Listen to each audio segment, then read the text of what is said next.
Welcome back to the Relationship Whisperer Show with Miss Dragonfly, where we discuss all things relationships with the aim to make marriage great again. Now, today, we are like as standard and usual. I will be looking at the astrology charts of someone that's well known, and then we'll be discussing about relationship issues. And particular, I would be covering special relationship advice for men, because there really is nothing out there for men. There are heaps of general advice and specific advice tailored to women. But unfortunately for men, not much out there. And that is a very unfortunate thing, because men do need the advice just as much as women do. And people don't realize that. And there is not much out there for men, frankly.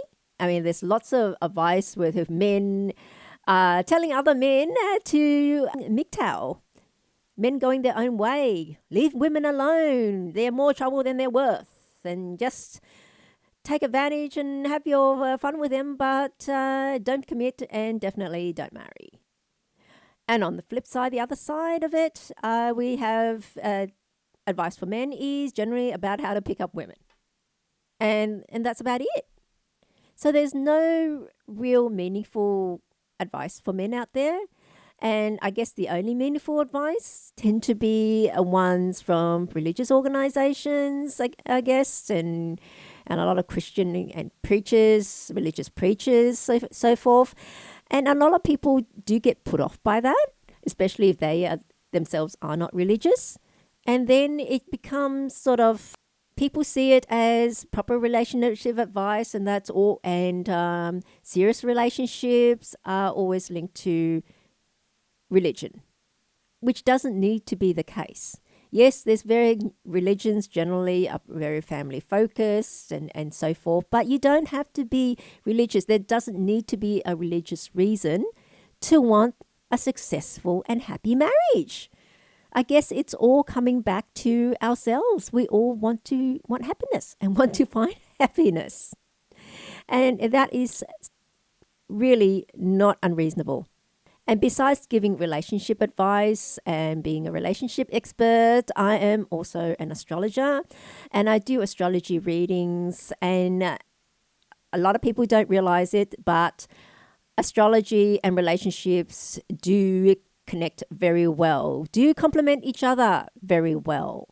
Because historically, at least in ancient China, before a couple got married, or back then, mostly the parents had a lot of say in who they marry.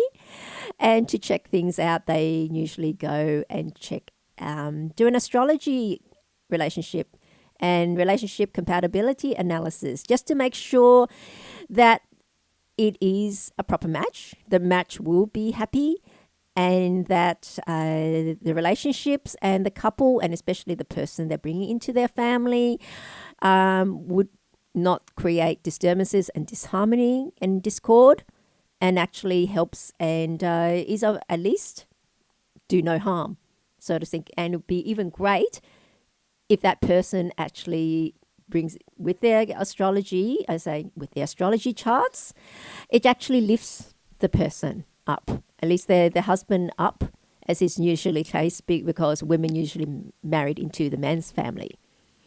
And this is one thing that particularly Western culture doesn't understand, I guess, because Western astrology doesn't really address. Because besides from whether or not you get along with each other, it's also other things as well. I mean, would that person lift you up, do nothing, or drag you down? So we want to avoid the worst case is dragging you down. And the best case, if we can aim for it, is lift you up. And how does that work? Well, you may have a bad chart or an issue with your chart. And if that other person resolves that issue for you, then automatically, because you're unshackled, so to speak, you're not held back by that issue, you're able to take off. You're able to ascend just by them being with you. I mean, you could have your business or your career. And a lot of people think, oh, I can make my own money. Why do I need to marry someone for them to bring me money? Well, in a lot of cases with astrology, this is the reason, particularly if you've got something in your chart that holds you back and that person can resolve that issue, then you can take off. Okay? And the other thing, if you have an issue, look, there's some people that adds nothing to your life, and because they just have no effect. They don't boost you up or pull you down. They don't resolve the issue, but they don't create additional problems for you as well. So like if they're there or they're not there, it's still the same thing. But on the worst is it's like if you've got an issue in your chart and they actually make it worse. They actually exacerbate the issue, or they bring an issue in your chart. And a lot of times when that happens, when they make an issue for you, is when they change you. Because the combinations from them and you changes the nature of your chart, and then you become something you're not. And that is not a good thing, because everyone needs to be themselves and who they are, who they naturally are. And so those are the things that we tend to avoid. And that's why I do offer relationship compatibility readings for that reason. And you can book one with me on my website, missdragonfly.com. And as every week, I go through someone's charts, just so you were saying people that are in the news, people we're all interested in, because the other advantage of astrology is people can't lie and lie about themselves or try to hide things that they're not. So that breaks through that, and also we know what's coming up. As a personal person, if we knew we're going to go through a bad period there or good period, either good or bad, we need to know so that we can prepare. It's just like you want to know what the weather's going to be tomorrow, the weather forecast. Why? So you can plan. If it's going to be a rainy day, you're not likely to want to go out, or you might need to reschedule your plans because you don't want the rain raining on your parade, so to speak, on your day out. Or conversely, if it's a good day, yep, by all means, then you can plan, do the washing, do this, and this. So it's a tool. It's a very strong planning tool. Okay, and when I do the readings on a celebrity every week on every show, then you can really see how the reading works and what we can gather from the reading. And with a celebrity, we all know. We usually are familiar with that person. And so in that way, we can follow and kind of relate and things that have happened to them and what their astrology says. So today we'll be looking at someone very well known in Australia. And that is Australia's current Prime Minister, Anthony Albanese. Now, Anthony Albanese, Australia's current Prime Minister, or more commonly known and called as simply Albo in Australia. Okay, quite looking at his chart. Okay, well, the details I have of him is that he was born in Australia on the 2nd of March, 1963. Unfortunately, we don't have his time of birth, so we have to make do. So, well, what does this mean for a reading? It means 25% of the information is missing. So we have to work with what we've got. So ending up, we will only be able to read 3 pillars out of the possible 4. Now, the thing is, sometimes the hour, the time of birth, and which would produce the 4th pillar, changes the chart. And a lot of times it doesn't, but sometimes it does change the chart. So with doing readings without the time of birth, you do run that risk. So without so we need to keep that in mind. So we just do the reading with what we've got. So from his date of birth, what we're able to derive is his year pillar is Yin Water Rabbit. His month pillar is Yin Wood Rabbit. Again, 2 rabbits, interestingly. And his day pillar is Yang Wood Dragon. So 2 wood, 1 water, 2 rabbits, and 1 dragon. Don't know what the fourth pillar is, but hey, like I say, we don't have the time of birth, so this is what we have to work with.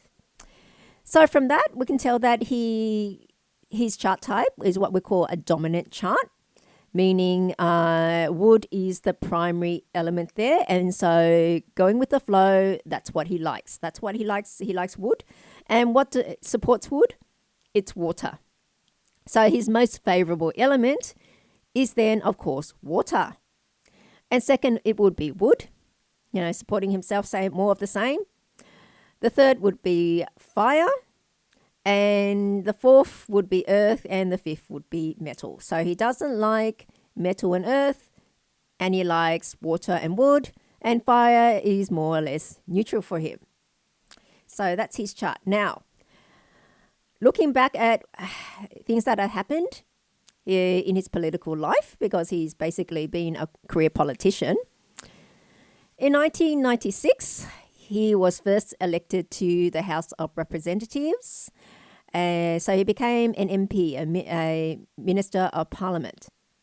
And when did that happen? That happened during his Yang water rat luck cycle. And that started in 1991. And as I said, people's luck pillars or their luck cycles, they cover 10-year blocks. 10-year blocks of your life is what it's divided in. And then we look at how that interacts with your chart. And of course, in reference to your day master, which is the stem of the day you're born. And in his case, it's Yang wood.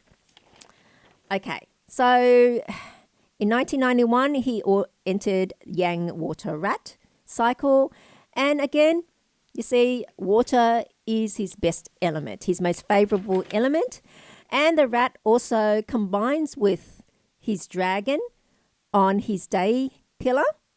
And that is a half combination of water. So he's got plenty of water there. And so that's when he first got elected. And interestingly enough, 1996 was also a rat year. So there you go. Lots of water for him. So lots of support for him. And he got in to Parliament. Now, his next milestone would have been in 2007. And that's when he became a minister in both the Rudd and Gillard governments. And 2007, when was that? 2007, he was in the yin metal pig year. No, 2007, he was in the yin metal pig luck cycle. And first half of the cycle of the first 5 years would have been dominated by the metal, and second half would have been dominated by the pig.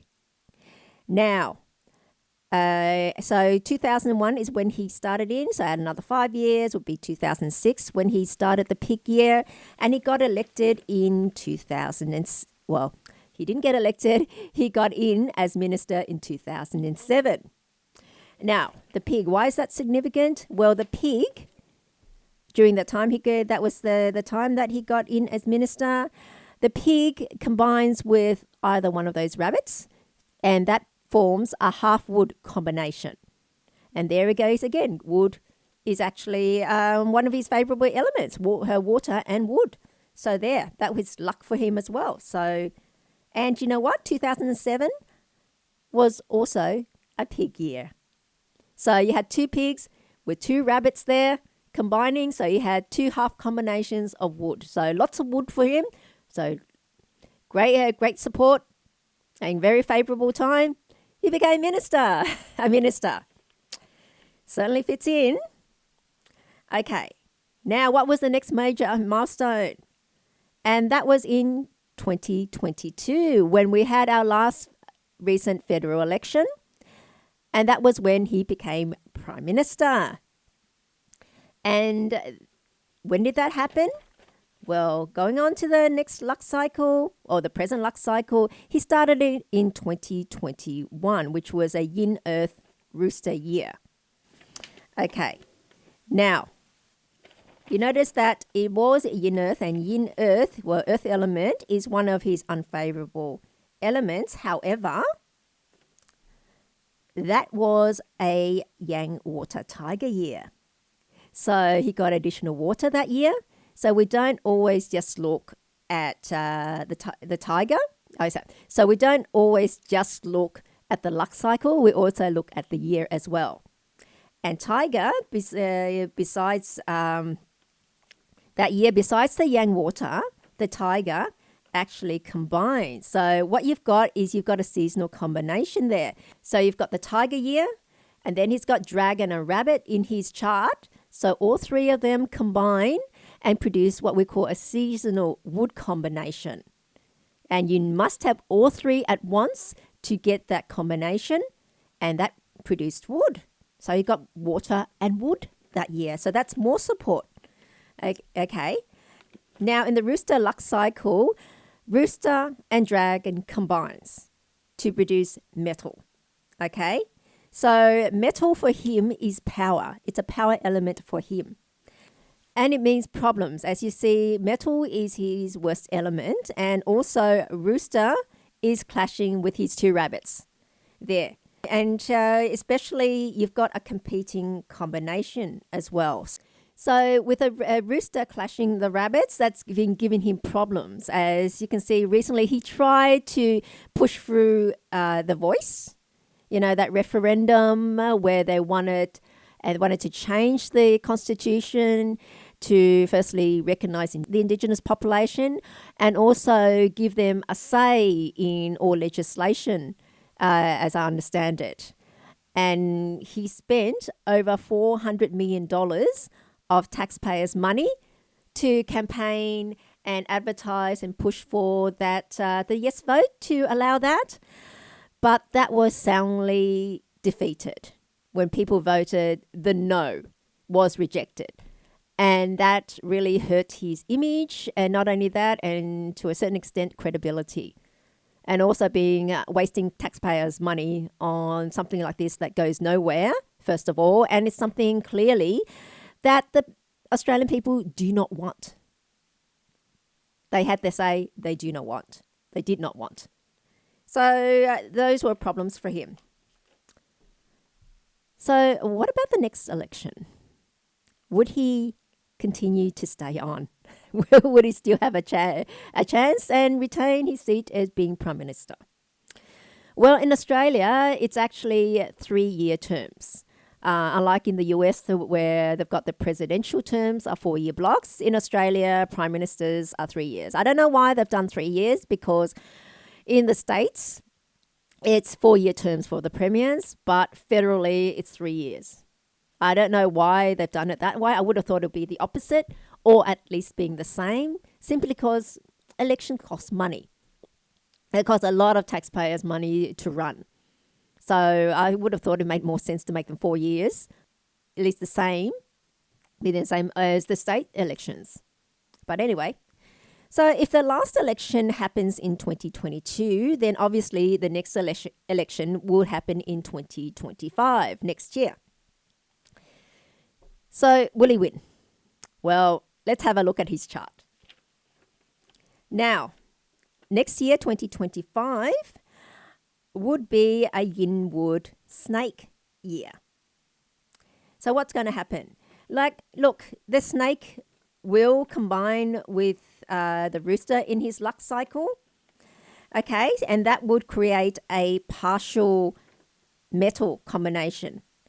And that then creates an issue in his chart, because one, the rooster also clashes with the rabbit, and he's already wood there. And so he's going to get a competing combination with metal and also wood. So whenever you've got competing combinations of elements, that normally means trouble, friction, issues, and so forth. So what's going to happen, the rooster and the rabbit, because of the clash, he would end up with a hit to his reputation, as what happened with The Voice, when he lost that campaign, that he was so passionately and trying to push that through.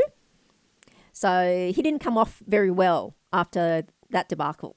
So next year, though, it is yin wood snake. So I did say that wood is one of his best elements, a good element for him. So, And then you've got the snake. So what happens next year? You've got the first half of the year being wood and mostly wood, and second half of the year mostly governed by the snake.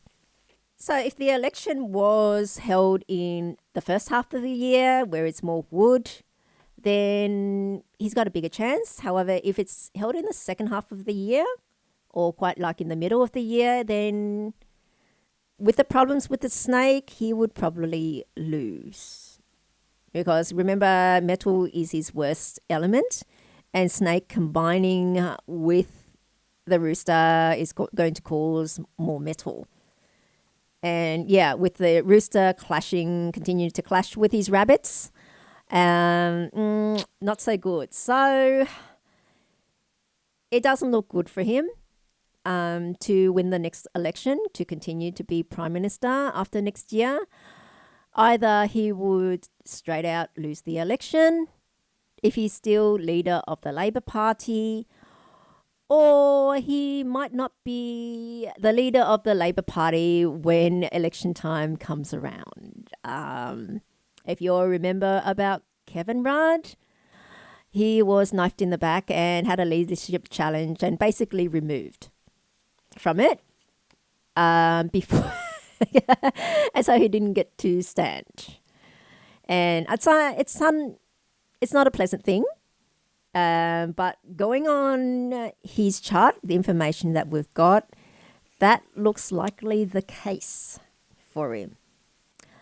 I don't think he's that popular in Australia, unless it's the far left and the progressives that just happen to like Labor's leftist policies overall, and so they just accept him. But I think personally, look, he comes off as really boring in Australia.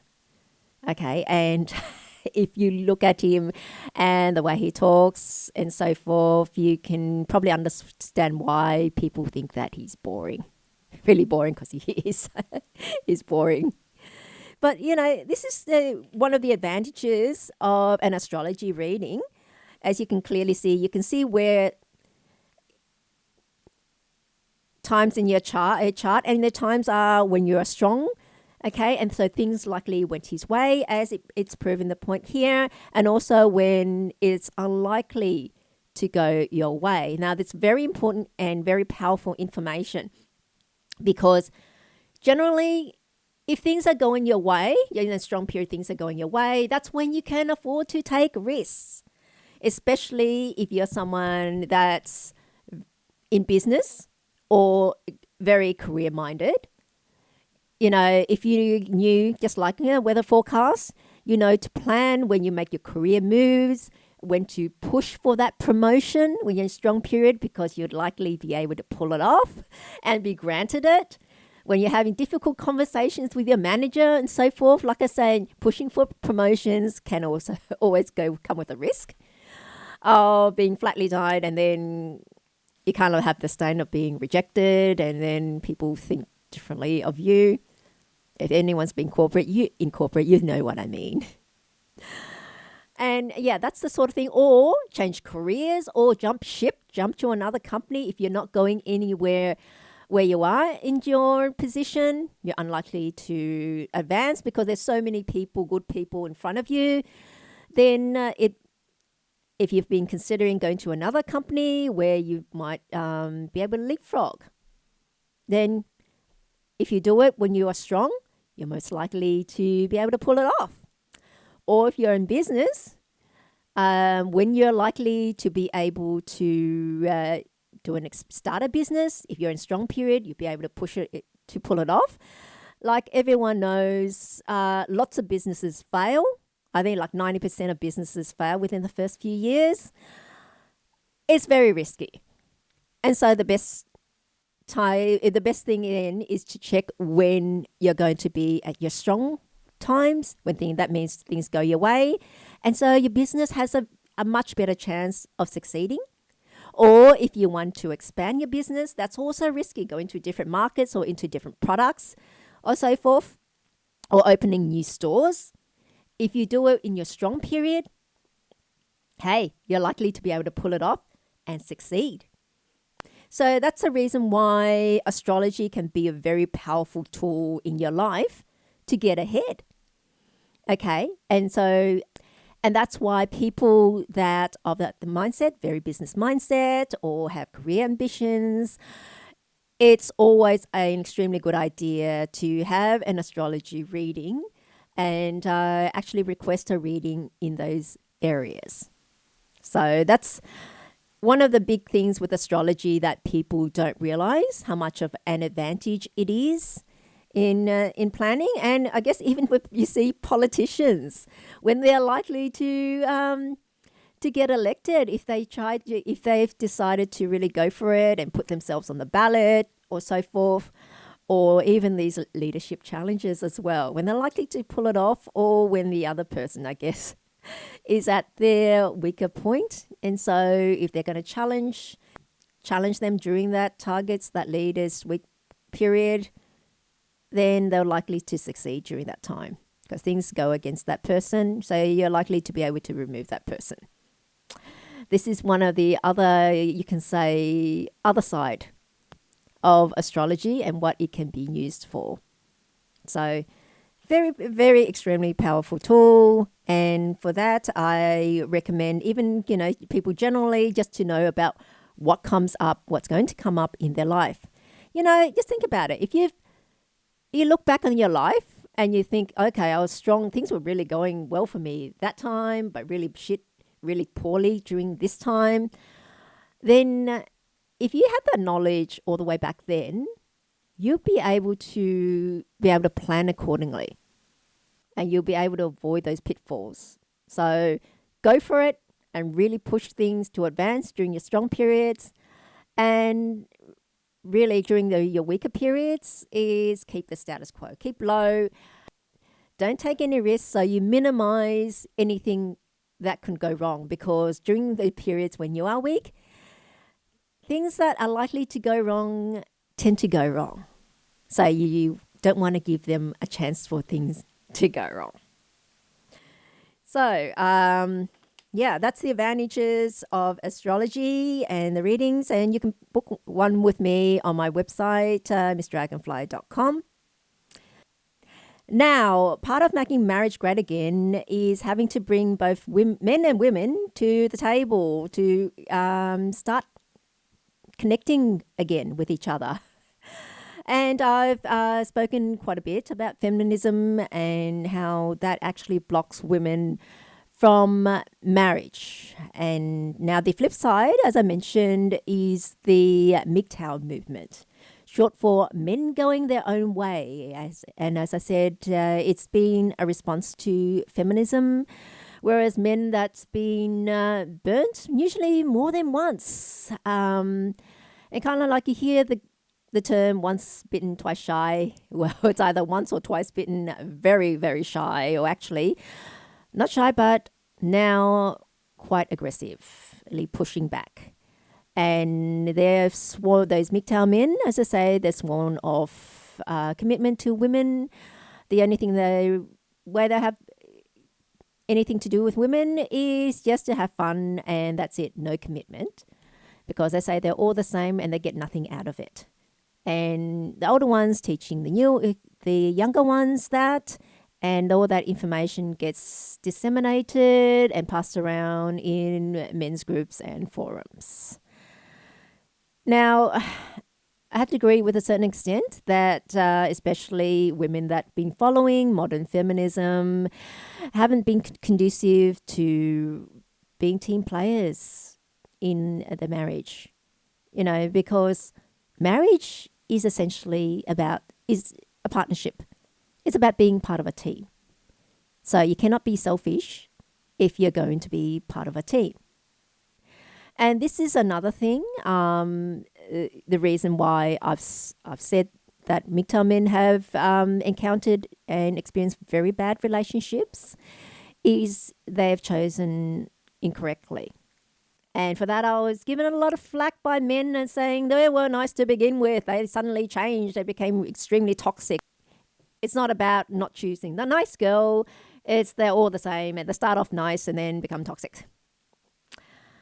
Now, one big thing that they miss, and I guess all of us do, is that when it comes to relationships, unlike everything else, we do not consider what we need in our life partner and then choose the person or the partner that would be able to do those tasks, that would fit that position. So the analogy, just think, with everything you choose, you think about what you need and then you go out and find what would fit it, don't you? Like if we happen to, the weather's getting colder, we need a jacket. Okay, what sort of jacket would think first? Well, obviously it has to be long sleeve, it's a jacket. Do we want it to be a full length coat or just a waist length jacket? Okay, and do we need it as being a puffer jacket or just a woolen cardigan? And what's our budget and so forth? And then we go and look for what would suit that. We do that. If we have a business, someone has a business, you want to recruit an employee. Firstly, you think about what are the tasks that you need done. So that position, the person responsible that fills in that position, what they need to do, and therefore relates to what qualifications and what skills do they have? Do they have the appropriate skills to be able to do that task, to be able to do that job? And then you recruit accordingly. Okay, it's a good thing, you might see that they have the skills, but also an added bonus, and also we'd like to like that person that we're employing as well, because we might have to spend quite a bit of time with them. So you need to be able to bond to a certain extent and interact. Okay, and so that's why how we usually go about it. However, if you just employ someone just because you like them without thinking about what skills they've got and whether or not they're able to do the job, then what do you think would happen? If a disaster happens, then you really can't complain, can you?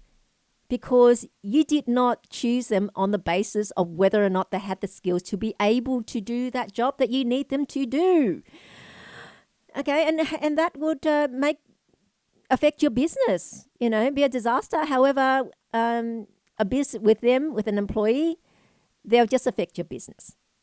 However, with your life partner, someone you're going to be sharing your life with, and with in mind the rest of your life, be your marriage partner, they're going to affect every facet and every area of your life, not just the money, even children, the level of stress you have, financial ability, and how the quality of your life, your happiness, where you live, and so forth. It affects everything. And that's why people that came out of messy divorces and bad relationships, you can see they've really it's taken a toll on them.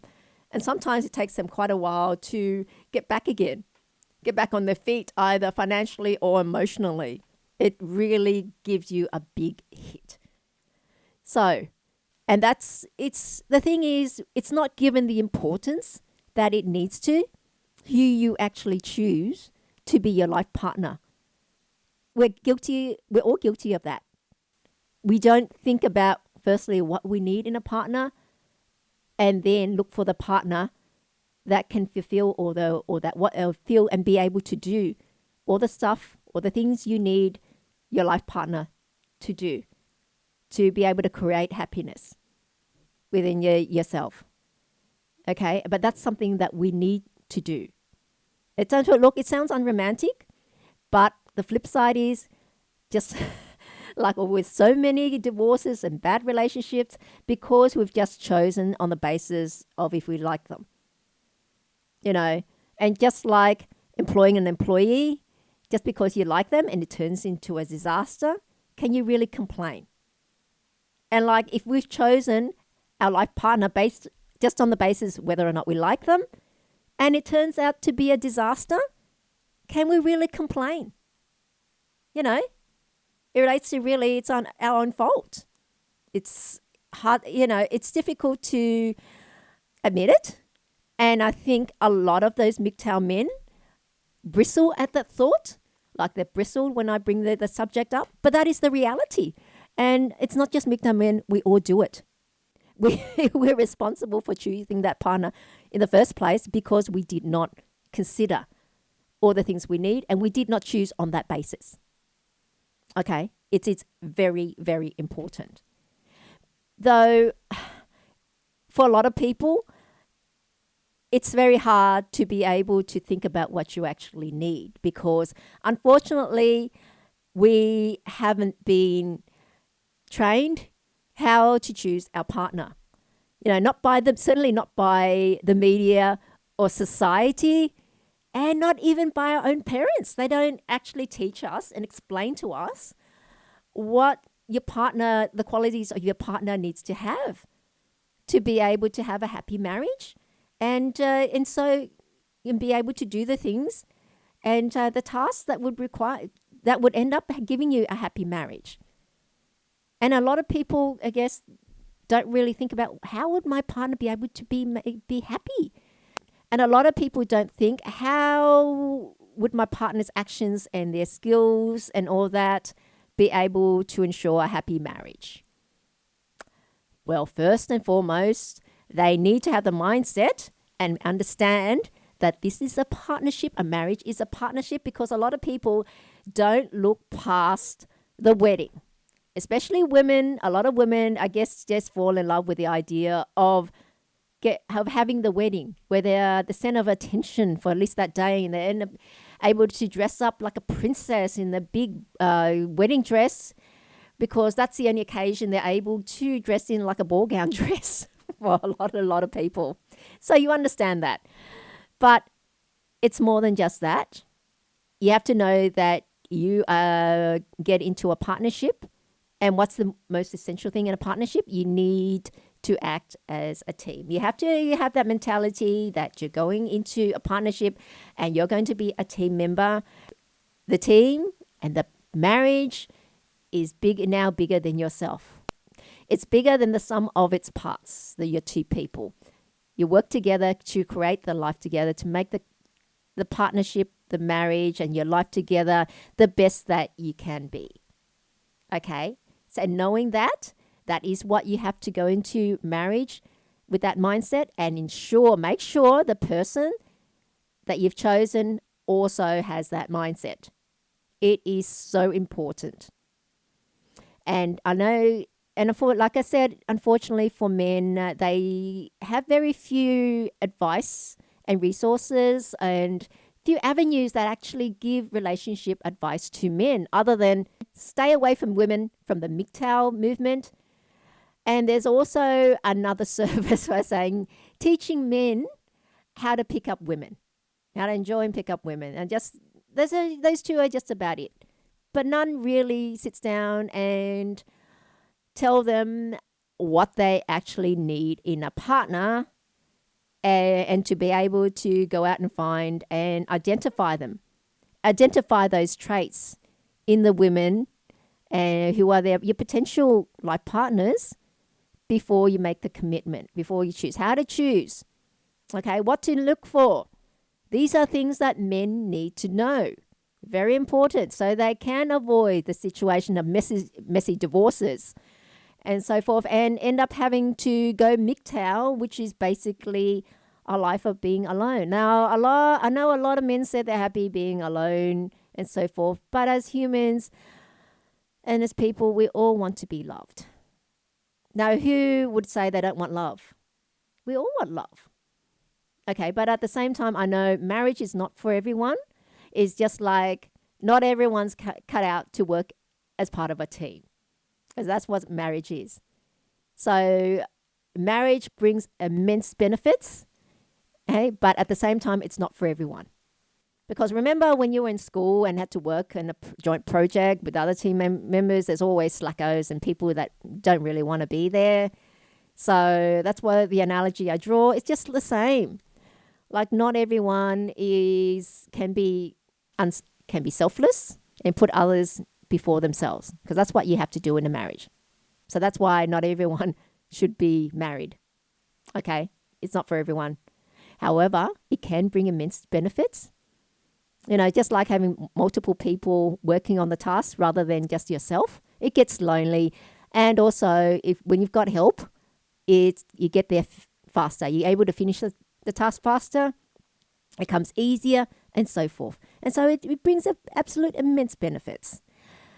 But you have to be able to choose. And particularly for men, when they've got so much on the line, they are going traditionally, and if we're going to be honest, even now looked at to be the provider and the protector. It doesn't matter what women say. They spout out the PC line, political correctness line, and said we're all as capable as another. But in the heart of hearts, they still want traditional things when it comes down to it, having to be looked after. When you go out for a meal or a date, they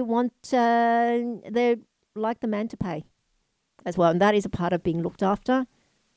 And, if you walk along and a robber jumps in front of you with a knife, they would want their partner to jump between them and the knife to protect them rather than jump behind them. So they're putting you in between them and the knife. Just think about that. But like I say, men need advice. And for a lot of men, they see that as their responsibility and they take it upon themselves to do that. And they're fine to do that if they feel that they're appreciated. I think a lot of people would be fine to do things for people if they feel they're appreciated. It's human nature. And so for that, they need to be able to choose the right partner and, first and foremost, identify. Being able to identify what they actually need and the qualities of their partner or potential partner that would be able to do it. Okay? So on that, we'll go to some music and we'll be back and I will go through the things that men need to look for in a marriage partner, need to look for in a woman that they're going to choose as a permanent partner. And like I said, if you're only after a little bit of fun, then you don't need to consider any of that because that's not good. You yourself already have it in your mind. It's not going to be for the long term, so it doesn't matter. But if you want something for the long term, then it really does matter. And for that advice, you really need to think about it. And that's where I come in. And one of the ways to make marriage great, especially for men, is to really consider what traits you need to look for when you are choosing a wife. Because it's really important to consider a potential spouse before committing to marriage. While there is no perfect spouse, so to speak, there are certainly traits that can contribute to a healthy and fulfilling relationship. The thing is, men usually don't consider what traits they need when choosing their permanent partner. Like everyone, they usually just choose whoever they're attracted to. And when you ask men, what are you looking for? What traits you're looking for? Common things they would say is they want someone who is affectionate, intelligent, ambitious, athletic, cultured, loves to camp, has a great body, loves to travel, is a good cook, lives a healthy lifestyle, has perfect teeth, and a great sense of humor. Yeah, you've heard of those. Those things are stuff that you commonly hear. But really, are they important in a marriage? Because like most people, men say what they want, but they usually don't actually know what they need. There's a very big difference between what you want and what you need. Generally, people know what they want, but they really don't know what they need. So, what traits do men really need in a partner? Okay, this is my take on it, but I'll go back to the very basic. Is like everything else, you need someone that's suitable for the job. Okay? It's just like my analogy with if you've got a position available that you're trying to employ someone. You think about the requirements of the position and then look for the candidate with those skills that can perform and be able to do those tasks. Okay, so at the very start, you need to firstly consider about what do you need a wife for? Is it to go through life with you with all its trials and tribulations? Or is it just to be a pretty decoration on your arm? Now, this is very important as it would then tell you what you will need in a wife. So think about what you need a wife for first. Because if you just want a pretty decoration to admire, then there's really only one trait that you need, and that's looks. And this is why you see a lot of wealthy men with beautiful young wives, kind of like you consider the late Howard Marshall and Anna Nicole Smith. I think she married him when he was like 89 years old, something like that. And then there's Jim Clark and Christy Hines, Francois Henry Pinault, and Salma Hayek. You know, billionaires and an actress, Hollywood actress. Well, because these men, they have everything they need and the money to hire people to do all the things that they need. So then they just want some company, and like all of us, want pretty things to look at. However, most men don't have the luxury of being able to hire people for everything they need done. That is why your wife needs to be able to at least do some of the tasks, as you can only ever be one place at a time. And do one thing at a time. So remember, if you choose them for looks alone, then don't expect them to have any other quality or skills, as you did not check them for that. So don't be disappointed when there isn't any, when they don't have any skills to help you. That also means you can't expect her to do anything else other than look pretty. Come on. Okay? So what happens when your partner has no skills? If you are the one who ends up having to do everything then, as would be likely the case if she has no skills, that would mean you having to earn money, then come home and cook, do all the house cleaning as well, and make sure you pay all the bills on time. Feed the dog, if you have any, do the laundry, help the kids with their homework, if you have kids, and then get to spend any time left over admiring your partner's looks. How does that all sound to you? Or would you rather have someone able to take care of things and deal with some of the tasks, ideally at least half, as that would make you go from being overstretched to able to comfortably deal with tasks left to you? If you had a partner in life, then this would be the case. Okay? So I emphasize partner in life, meaning an actual life partner in life, not just a partner in name. So what are the qualities you need in a wife, which is essentially a life partner? Okay.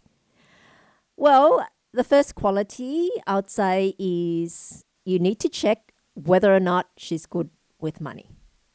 Is she good handling money? For if she isn't, then not only will you need to take control of and manage all the finances, but there would likely to be little or any savings left over while you keep working hard to bring the money in. It will be the case of no matter how much you pour into your pocket, if there's a hole in it, then the pocket would never be full. Okay, just think back yourself. If you've gone to work hard, and there's someone at home that spent all the money, there's none left over, how would you feel? You'll be living from paycheck to paycheck, and not only that, it's a case of feast or famine. While you're working, everything be fine, but what if something happens and you can't work? You had an injury or an illness or something. Then your then everything would just collapse. Okay, because there's no savings left over. And also, if your partner doesn't work as well, then you'll really be in trouble.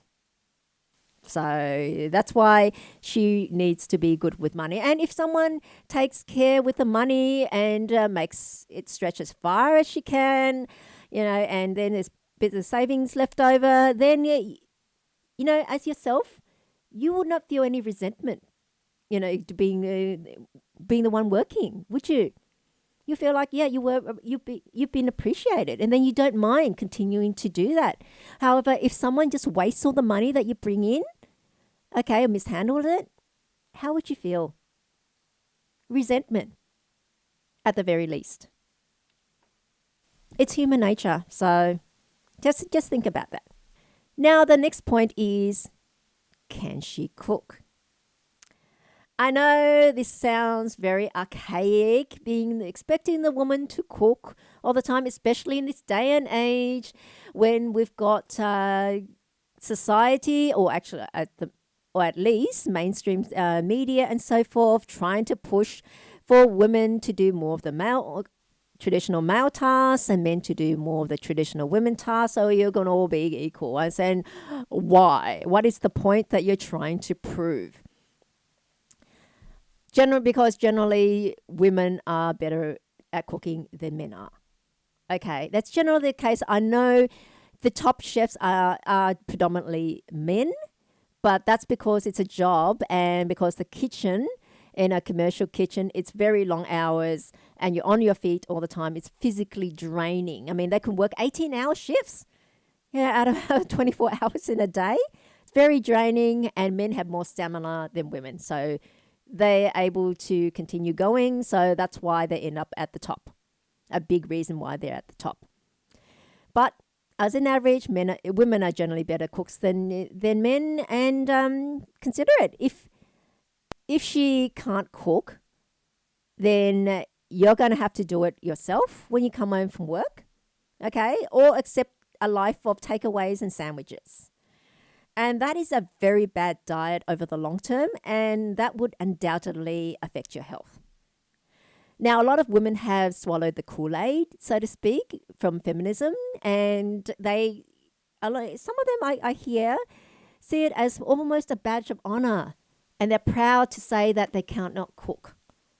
It's like they're trying to make some point, and I guess in their mind, their point, or what they've been told to think, is that, don't degrade yourself by being a doormat and being the one cooking. Go out there, and why can't you be the main person in charge? Leave the cooking. Yeah, that's beneath you, so to speak.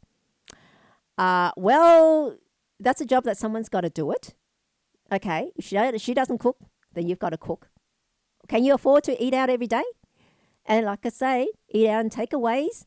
Eventually, you'll get sick of the food, and it would make you sick. Because remember, restaurants and takeaways, their whole business is based on making the food taste delicious, so you keep coming back. Not whether or not the food is actually healthy for you. It's all commercial cooking, commercial style, and geared towards, commercial flavors and seasonings. Just delicious without really the health considerations. And so, think about that. Can she cook? Big thing. Now, next one is her personality, her nature. Is she unselfish, or is she selfish? Because when in a marriage, you need to think of others, and you prioritize others over yourself for at least certain things, be it the spouse or especially children. As you're not alone, but you're connected with others. What you do affects other people. What you do affects other members in your family. So if she is selfish, then she's only going to think of herself. And then how would you feel continually having things go only one way? And that's to her. Just think about it. In a marriage, in a family, when you're raising a family, you have to think of others. I mean, she has to be unselfish then, being able to put others before herself. Because especially if you've got children, you just can't get up and go on that holiday on a whim, or live wherever that takes your fancy, because you've got to think of children, their schooling. Is where you live going to be close enough to the school, the nearest school? Or some parents deliberately live in certain postcodes just so their children can go to a good school, and that's putting their children before you, and so forth. Your children's needs, and also staying home to be with your children instead of going out with the girls. Not out with the girls as you want to. You've got responsibilities, or even your partner as well. Consider if your partner has a job that requires a certain amount of level of hours and can't go on a holiday on a whim with you, and it's not right. Would you be selfish enough, the woman be selfish enough to just leave your partner at home and go? Abandon your partner and just go? That is not a marriage, really. That is not being a part of a team. So consider, if you had heavy responsibilities or in a job, and she decides to take off somewhere, holiday with the girls, how would you feel? Okay, if you're committed to something, she's not on board, especially when you need help at home, because you might be in so much difficulty with your business, so much stress and so forth. It's when you need a partner around to do all the other tasks that you don't have time for, to alleviate that sort of thing, or your career, and your partner and your wife or spouse just taken off. Consider that. And this is also a big reason why of MGTOW men coming out and complaining that women are so selfish. She was so selfish, and I had to do everything and she didn't. Well, this is one of the big things you have to consider in the beginning. Looking for signs of in checking whether or not she is selfless, or how selfish is she? Is she selfish? But all that, and they can say that it's very difficult in the beginning because they're also always so agreeable and nice in the beginning dating stages. But later I will be giving out advice as to how you can identify the signs and all those little red flags and what they say in the beginning stages, especially when you're dating.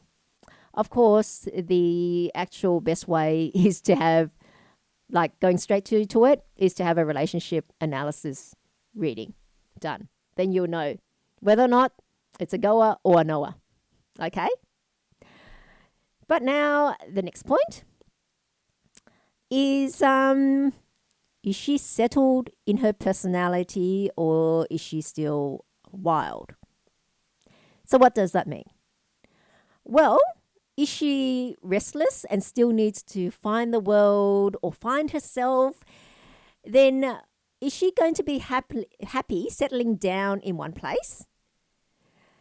Because as building a life together means settling down roots in one place, and not just that, it's settling down. As we traditionally say, getting married, you're settling down, and they say that for a very good reason. Because think of how that would affect the children if their mother is not there for them, but has gone off again on her own to some trip, gathering, or commune to find herself. You will then have to take over and mother the children as well as being the father. Also consider how disruptive it would be to their lives and schooling if she continually decides to uproot them, to move again and again when it takes her fancy. Okay? So you really need to identify whether or not she's settled or still restless. Because a marriage is all about settling down and settling roots down. That's a very big thing to consider. And next bit, is she a team player? Now, what does that really mean? I keep mentioning team player. I think you would know what that means in a general sense. But look at, does what she do help your marriage and family, or only herself? Is she willing to do her share of tasks and support you? Because, like any team, if you have a team member that just sits back and lets others do all the work, wouldn't you feel resentment? Because not only would you be exhausted having to do everything yourself, but you're going to be feeling a growing resentment building inside you. And just think, after a while, unlike celebrities and the very rich, most of us can't afford to have people afford to hire people to do everything that we can't do. Well, we don't have the time to do, like PAs and this person doing the cooking and cleaning, private chef, or nanny and so forth. So your partner has to do it. And if she won't do that, then you have to do that all as well, and you're not going to be happy. You're going to feel resentment. It's human nature, okay? It really is, because at the end of the day, no one likes to feel taken advantage of. And if we have to do everything and our partner doesn't, then we are going to feel resentment. Now, continuing with the qualities that men need to look for in a potential wife or life partner. The next thing is, after whether or not she is a team player, is can she earn money? Now, this one seems like being materialistic. However, in this day and age, you cannot get by with just one income. Seriously, I think everyone realizes that, and everyone knows that at least by now, especially in this day and age of rising living expenses and costs. And that, you do actually need two incomes. And even if you earn enough that she doesn't have to work, what if something happens and you can't? Like you've had an accident or an illness or something. If you've been the one, the sole breadwinner, okay, and thinking that's fine because you earn a lot of money, enough for that she doesn't have to work. But if you can't earn it, then what happens? Would your house of cards fall down? Which likely would be the case. So, in that instance, if something happens and you can't work, will she be able to step up and earn the money? If not permanently, start working permanently, then until you're able to get back on your feet. Does she have the skills to earn money? Okay, one thing, being able to manage money very well, that's what you need. The other thing is, can she step up if something happens to you? Because normally men are the main breadwinners because they generally earn more. So it makes sense that they are the main breadwinners. And so for the women, if they happen to be in a very lucky situation where they don't have to work because their husband earns enough, earns a very high salary or business income from their business, then what happens? If that big income no longer comes in, can she step up, go to work? Now, she doesn't have to earn as much as her husband normally does, but it's at least something to keep you going until the husband recovers, until you recover, and then you're able to get back on track again and get back with things again. And then she can step back and stop working or continue working a little bit if she finds that she actually enjoys working, and then that's fair enough, and that's a good thing. So it's very important. Just picture most people's dominant hand is their right hand. That's the hand we usually, if we're picking something up, that's the hand we usually pick up. If any task that only requires one hand, that's what we usually do. Using a pen with your right hand, a hammer with your right hand, only needs one hand. But what if something happens to your right hand? If you had an injury and so forth, you can't use it for that time being until it's had time to heal and recover. Then you need to use your left hand, and then your left hand would have to basically step up and do more of the task than what it usually does. Now it's going to have to be the one picking up the hammer, and the pen or the cup and so forth. Normally not as good as the right hand, and you do have to spend some time training your hand and getting used to it doing that. But if it's able to do that, then it can take over and basically fill in for your right hand in the meantime. They say not as good, and as efficient as the right hand, because it's not something that you normally use for it. But it's a great help if your left hand is able to fill in, Yeah? So just imagine as a couple, in relationship or marriage, it's the same sort of thing. If one partner has an injury or so forth and out of action, then the other partner needs to step up and fill in the gap for the at least the time being, until the other partner is able to recover and then come back and get back on his feet. Yeah? And so that's a very important trait that you need to consider when choosing a wife, gentlemen. Because just think of that instance. What if something happens to you? And if your wife can step up and fill in, not only is it a great relief for you, then you can spend the time recovering, say, stress-free and not have to worry. Worry-free in that, with the knowledge is she's got everything covered. She can handle things. You just spend your time getting better. And that is such a relief to a lot of people. And I guess just think about it, gentlemen, that would be a big relief to you. And that is the sort of thing you need to assess for when you're in the dating stage. People don't usually think about that until it's pointed out to them. Things seem so obvious when it's pointed out and think, oh, it's just common sense. But hang on, people don't think of it until it gets pointed out to them. Then it's like, oh, okay, that was obvious, but you didn't think of it before. And I've had a lot of people telling me, oh, information I give out, the advice I give out, it's just, conservative common sense. Well, yes, it's conservative because that's what works.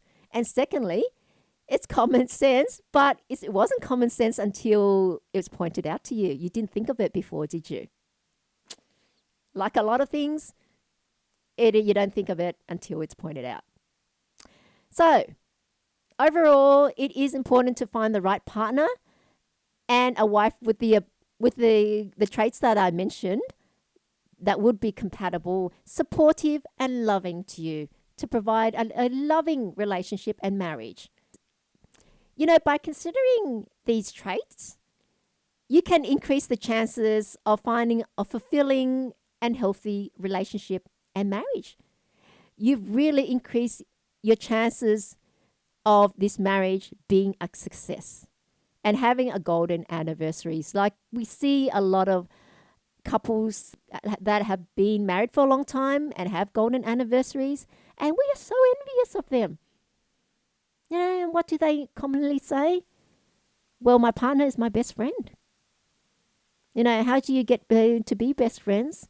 Because you keep supporting each other. And that's why the way it is. So your partner, you have to find a partner with traits that would be supportive. So that your marriage can last and it will be a happy marriage. Okay, so like I said before, if you were just after a bit of fun and so forth, you don't have to consider any of that, because if you are just after a bit of fun, then obviously it's not going to be for the long term. So the only traits you need then is just someone good looking and fun. Yeah? That's all you need when you just look for someone for fun. But for those that are serious, then you really need to think about things seriously and really consider when you're at the dating stage. And that comes towards the end of our show today. I hope everyone's enjoyed it. I've gone through Anthony Albanese's chart, which we in Australia all call him the name Albo for short.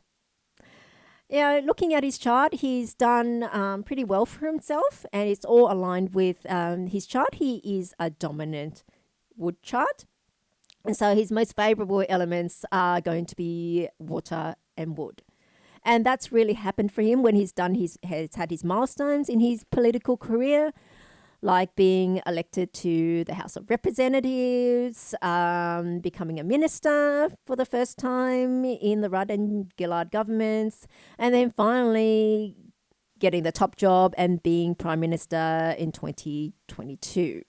And that was when he was in his strong period. He's had a lot of that year, 2022, was a Yang Water Tiger year. Water being his most favorable element, as well as Tiger doing the combination with his chart, giving him a seasonal wood combination, which means extra support for him. So, and then he was able to win the election. However, the next election in 2025 next year doesn't look that good for him, because he's got clashes with his rooster on the rabbits. And so you're going to have you're going to have a metal combination with the snake and the rooster against the two rabbits, which are wood. And those two elements clash.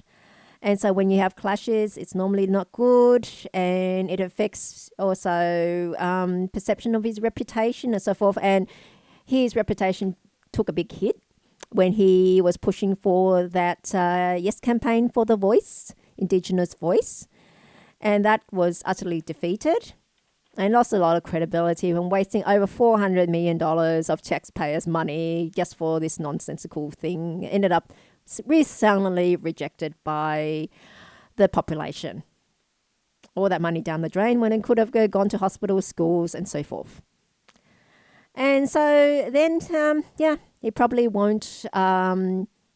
He'll probably lose the election next year if he's still leader of the Labor Party, or he might not even be Labor leader next year when we go to the election.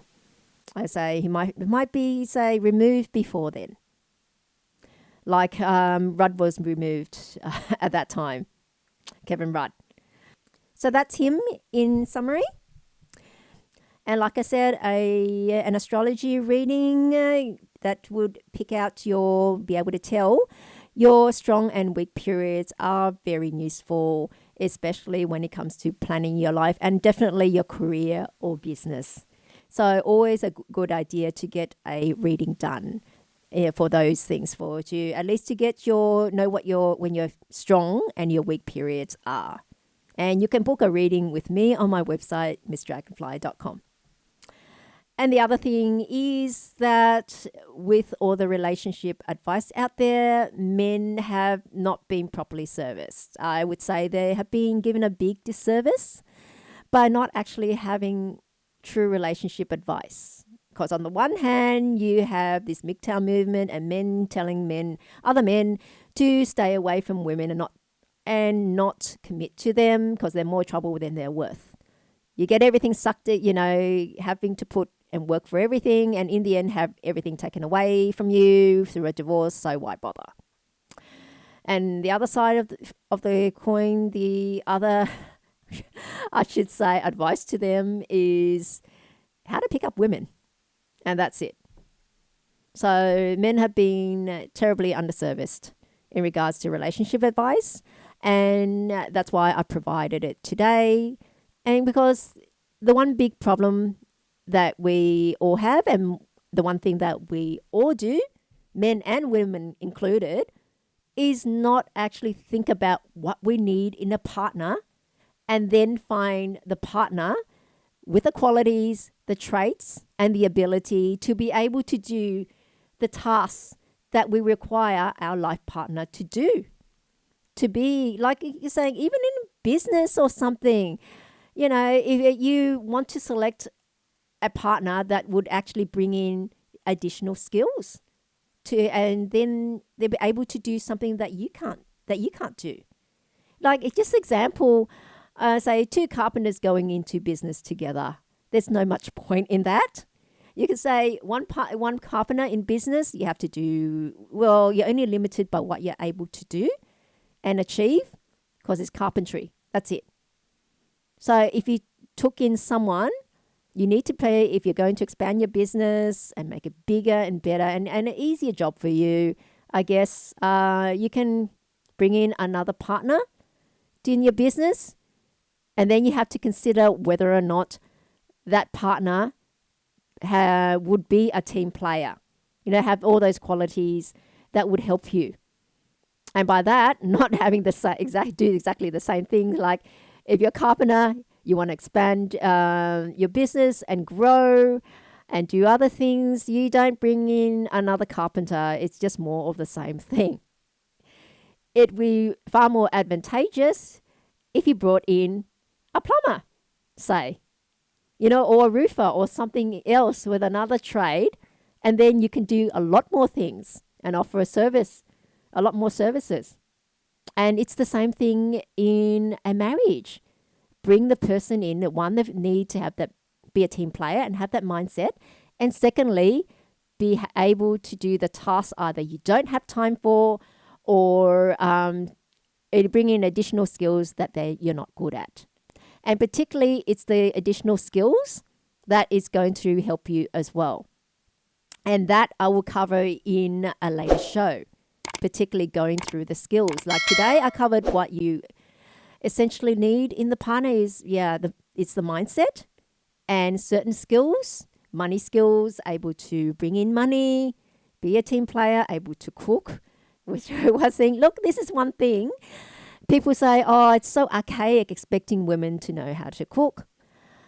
But if you look at a woman, and if a woman cannot cook and clean, keep a house clean, then you usually think, well, what type of woman is that? You kind of expect that to be the minimum from a woman. It's just like you expect certain things of a man to be able to do. If a man cannot change a tire and do general little house maintenance, how would you view him? You kind of think, what type of man is that? I can't even change a tire and do certain odd jobs. Your respect for him really goes down south, wouldn't you? Well, on the flip side, it's the same thing with a woman. If a woman cannot cook and keep her house clean, what type of woman is she? Just like what type of man that can't change a tire and can do a couple of odd jobs. You just certain level of respect just goes down. So what do you think? Let me know by leaving your comments on my Facebook page, and in particular the posts that I posted about today's show. And if there is anything you'd like me to cover, please mention that as well. And if I'm able to, then I will cover that topic as well. So I hope you've enjoyed the show, and I will see you same time again next week. So until then, it's bye for now.